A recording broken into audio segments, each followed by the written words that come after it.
Assalamualaikum warahmatullahi wabarakatuh. Perkenalkan, nama saya Anissa Oktaviani, NIM 4112321005. Di sini dimulai dari bab 1, yaitu konsep berorientasi objek. Ada class, attribute, dan method. Lalu, apa sih yang disebut OOP? OOP merupakan kepanjangan dari Object Oriented Programming. OOP lebih cepat dan lebih mudah digunakan. OOP menyediakan struktur yang jelas untuk program. OOP membantu menjaga kode Java dan membuat kode lebih mudah untuk dijaga, dimodifikasi, dan didebug. OOP memungkinkan untuk membuat aplikasi penuh yang dapat digunakan kembali.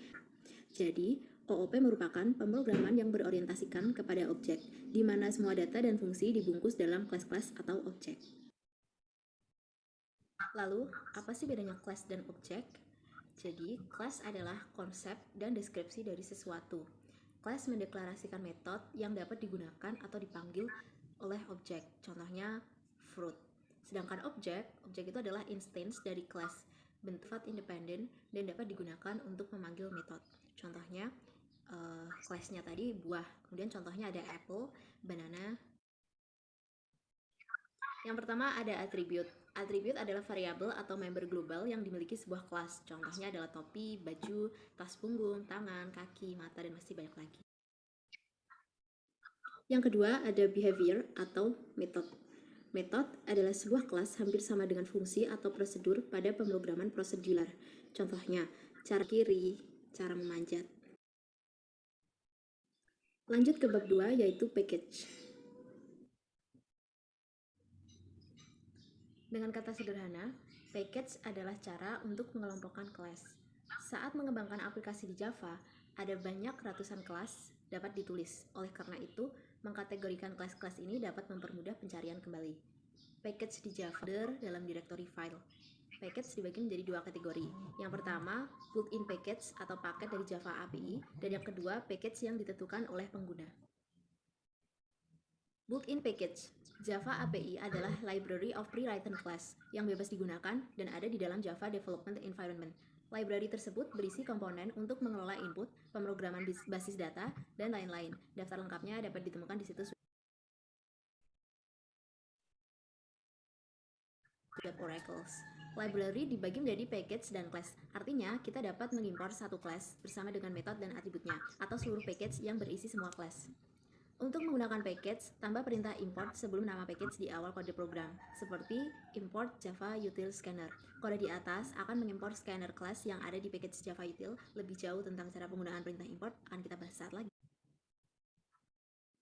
Kemudian, import a class. Jika kita ingin menggunakan suatu class, misalnya class scanner, yang digunakan untuk mendapatkan input pengguna, maka kode yang ditulis adalah import Java Util Scanner, di mana Java Util sebagai package dan scanner merupakan class dari.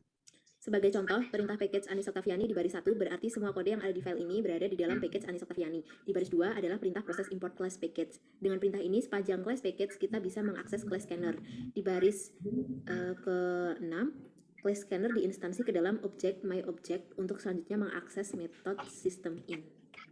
Dan keluar outputnya yaitu enter username. Kemudian di bab 3 ada constructor. Deklarasi constructor. Constructor adalah metode di mana seluruh inisialisasi objek ditempatkan. Constructor dipanggil ketika objek kelas dibuat untuk menetapkan nilai awal untuk atribut objek. Sifat constructor: 1. Nilai balik dan tidak boleh ada kata kunci void. 3. Constructor tidak memiliki return volume. 4. Constructor tidak dapat dipanggil secara langsung, namun harus dipanggil dengan menggunakan operator pada pembentukan sebuah kelas. Kemudian di bab 4 ada modifier. Java modifier. Kelas dalam program Java dapat saling berhubungan dengan cara memberikan akses terhadap member mereka. Semua yang ada di dalam kelas, yaitu atribut dan metode, disebut member. Biasanya akan ada tingkatan akses yang disebut modifier. Contoh kelasnya yaitu ada package modifier, kemudian public class user extends person, private strings username, private string password, public dengan public dan private yang digarisbawahi. Ini dimaksudkan sebagai modifier. Modifier ini akan menentukan batasan akses member dan class. Yang kedua ada Java classes atau objek. Java adalah bahasa pemrograman berorientasi objek. Segala sesuatu di Java dikaitkan dengan kelas dan objek serta atribut dan metodenya. Contohnya, mobil sebagai objek, methods. Kelas seperti constructor, objek, atau blueprint untuk membuat objek. Contohnya, public class main integer x sama dengan 5, public static void main string arts main my object sama dengan new main, system out println my object x. Java class attributes. Bab sebelumnya, istilah variabel untuk x. Kita dapat mengatakan bahwa atribut class sama dengan variabel. Kemudian mengakses atribut. Kita dapat mengakses atribut dengan membuat objek class dan menggunakan sintaks titik. Dengan contohnya sebagai berikut. Selanjutnya ada Java class methods. Metode dideklarasikan di dalam class dan digunakan di class main static void my method, system out println hello world. Nah, di sini my method mencetak teks tindakan saat dipanggil. Untuk memanggil metode, tulis nama metode diikuti oleh tanda kurung dan tanda titik koma atribut dan metode statis atau publik. Pada contoh, kita membuat metode statis yang artinya dapat diakses tanpa membuat objek class, tidak seperti public yang hanya dapat diakses oleh objek. Statis itu artinya statis itu sama dengan status void my method, public sama dengan public void public method, dan main sama dengan public static void main. Kemudian ada Java constructor. Constructor di Java adalah metode khusus yang digunakan untuk menginisialisasi objek. Constructor dipanggil ketika objek. Sifat constructor, yang pertama, nama constructor sama dengan nama class. Dua, tidak memiliki nilai balik dan tidak boleh ada kunci void. Parameter constructor yaitu constructor juga dapat mengambil parameter yang digunakan untuk menginisialisasi atribut. Selanjutnya bab 5 yaitu bab encapsulation. Encapsulation adalah mekanisme dari data ketika kita punya kelas yang mempunyai variabel. Mekanisme yang mengikat kode program dan data yang dimanipulasi secara bersamaan pada bahasa pemrograman Java. Upaya untuk melindungi atau sebagai perisai proteksi yang mencegah data untuk diakses oleh pihak luar. Contohnya, double price private string customer. Ini merupakan variabel privat yang tidak dapat diubah, hanya berlaku di kelasnya sendiri dan dibaca langsung. Kemudian ada public double get price, return price. Ini menggunakan metode getter untuk membaca variabel price-nya. Selanjutnya ada public void get price, double price, this price sama dengan price. Ini menggunakan metode setter untuk mengubah variabel price-nya. Kemudian ada public string get customer, return customer. Ini menggunakan metode getter untuk membaca variabel customer-nya. Selanjutnya ada public void set customer, string customer, setter untuk mengubah variabel customer. Di sini sebagai contoh saya membuat dua class yaitu nilai ulangan dan nilai. Di kelas nilai saya membuat data, di mana data tersebut yaitu private integer nilai saya dan ada dua variabel nama dan name. Public void set nilai saya sama dengan nilai, lalu ada get nilai.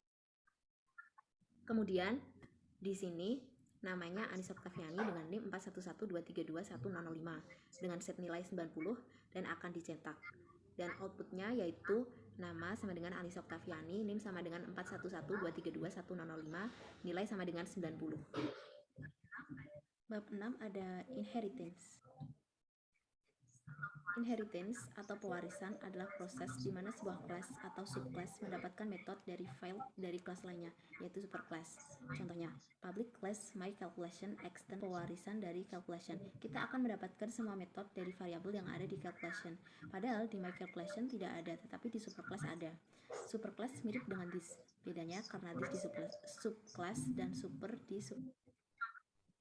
Untuk contoh dari inheritance, di sini saya sudah membuat 3 kelas, yaitu kelas jenis motor, kelas jenis motor, yaitu dengan dua variabelnya, yaitu merek dan nama. Dengan void mereknya DC, dan mencetak sistem out println yaitu merek motor, dan void nama yaitu NM, dan mencetak nama motor. Di kelas motor, saya menuliskan public class, yaitu kelas motor, extend jenis motor. Karena kelas motor itu adalah turunan dari jenis motor. Kemudian ada string nama. Di sini saya membuat overriding dengan metode public void warna, string cat, warna sama dengan cat. Di kelas motor gede, saya menuliskan kelas motor MB sebagai objek sama dengan new kelas motor dan akan mencetak output sebagai berikut. Deskripsi motor, merek motor Honda, nama motor Beat, kapasitas mesin.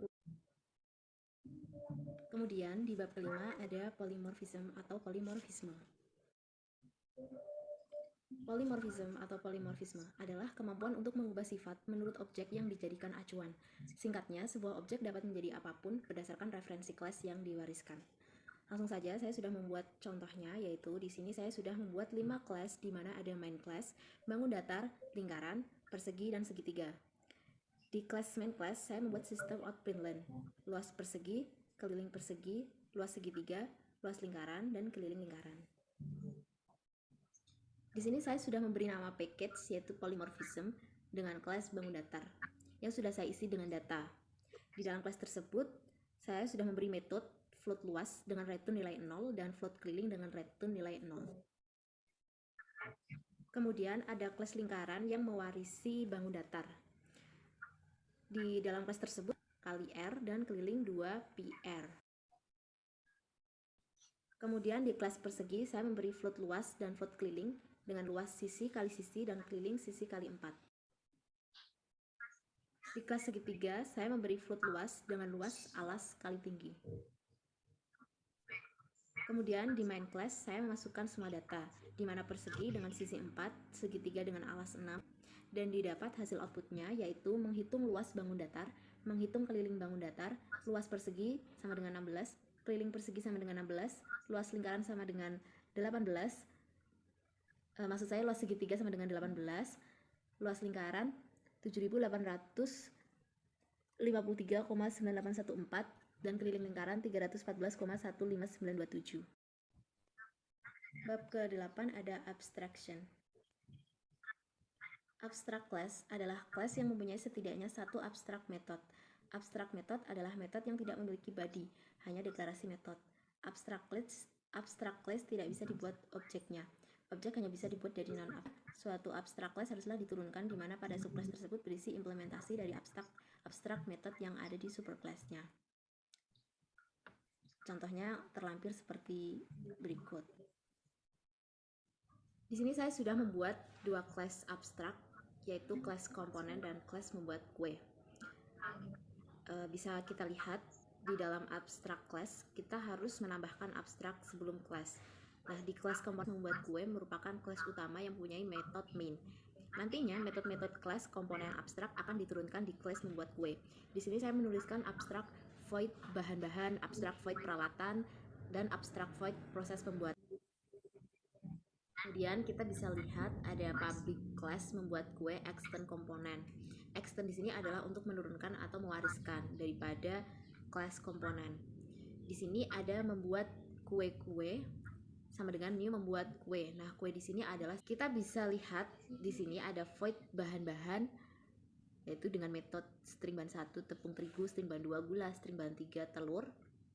Kemudian sistem outprintlen bahan-bahan yang diperlukan ini untuk mencetak outputnya. Lanjut ada void peralatan. Yang pertama ada oven, mixer, loyang, lalu akan mencetak output alat yang dibutuhkan pembuatan dan akan mencetak proses pembuatan dan seterusnya di bawahnya. Karena di sini sudah diimplementasikan, jadi kita bisa langsung merun dan muncul outputnya, yaitu bahan-bahan yang dibutuhkan 1 tepung terigu, 2 gula, 3 telur, alat yang dibutuhkan 1 oven, 2 mixer, 3 loyang, dan proses pembuatan 1 aduk dan campurkan semua bahan pada mixer, 2 masukkan pada loyang, 3 oven sampai matang dan selesai.